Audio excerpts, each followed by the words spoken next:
بشین.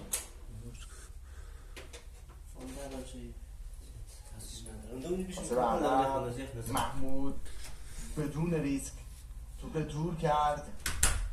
رضا حسین پور، حمید رضا حسینی، باز هم حسین پور، سید مرتضی پاسو بر رضا حسین پور رسید. حالا موقعیت داریم و سید مجتبی حسینی که نتونست گل بزنه در بازی دوستان مقابل ویتنام هتریک کرد سید مجتبی حسینی و اینگونه ضربه خود سرضرب و بدون وقفه زد، اما تو پس کنار دروازه عربستان بیرون رفت. برخورد خطا یا آوت برای افغانستان.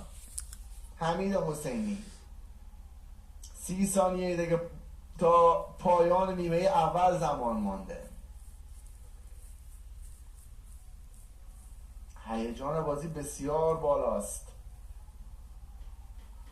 محمد جواد سفری، خود سفری صاحب توپ، 25 ثانیه. حمید حسینی، خود حسینی، حالا موقعیت داریم و گل! رضا حسین پور قفل دروازه عربستان شکست. چه ثانیه ای هم گل زد و چه لحظه ای شیران افغانستان به سربلند ساخت.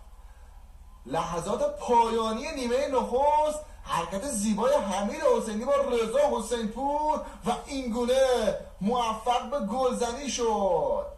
رونالدوی افغانستان و حرکت منحصر به فرد خود هم انجام میده اینجا. عالی و فوق‌العاده. حالا حساب کار 1-0. با نفس راحت میریم به سمت نیمه دوم. بازی هم همینجا به پایان باید برسه و بله، نیمه اول با برتری 1-0 شیران افغانستان خاتمه یافت. امیدوارم که لذت برده باشین. استراحت بسیار کوتاهی داریم و در آغاز نیمه دوم با شما هموطنان عزیز برمیگردیم.